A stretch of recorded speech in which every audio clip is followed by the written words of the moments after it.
ఇప్పుడు దీంట్లో మనం సన్నగా చాప్ చేసినటువంటి ఎల్లిపాయలు ఉన్నాయి కదా, ఆ యొక్క ఎల్లిపాయ కూడా వేసేసుకుందాము. వెల్లిపాయ వేసేసి దంచైనా వేసుకోవచ్చు, లేదంటే అలా కట్ చేసైనా వేసుకోవచ్చు. వేసి అది మంచిగా ఫ్రై అవుతూ ఉంటే పసుపు కూడా వేసేసుకుందాము. పసుపు, వెల్లుల్లి మంచి పచ్చి వాసన పోయి కమ్మటి వాసన బయటకు వస్తుంది కదా.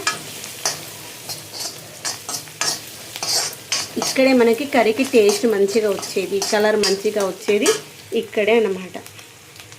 చూసారా, మనం వేసేటువంటి పసుపు ఇక్కడ తాలింపులో వేసుకుంటే మంచి కలర్ వస్తుంది. తర్వాత ఒక 2-3 టమాటాలు మన చిన్నవి మన తోటలో చేసుకుని ఆ చెర్రీ టమాటాస్ అయితే అట్లే వేసేసాను. వీటిని ఇలా కలిపేసి ఒక 2 నుండి 3 నిమిషాలు మగ్గనిచ్చాము. మగ్గిన తర్వాత మనం కట్ చేసుకున్నటువంటి క్యాబేజ్ ఉంది కదా, అది వేసేసుకుందాం. ఓకేనా, ఇంత కలర్ఫుల్గా కనిపిస్తుంది కదా.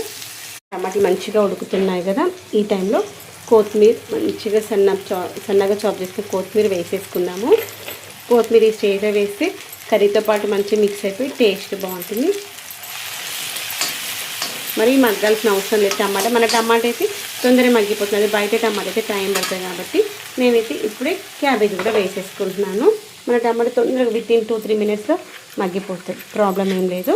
ఇప్పుడు మనము సన్నగా చాప్ చేసినటువంటి క్యాబేజీ ఉంది కదా, ఈ యొక్క క్యాబేజీని వాటర్లోకి వెళ్ళి తీసేసి ఈ యొక్క కర్రీలో వేసేసుకుందాం.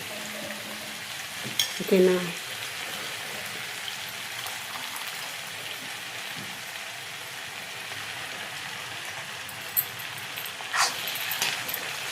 కొంచెం మగ్గిన తర్వాత కారం వేసుకుందాం. కారం, ఉప్పు.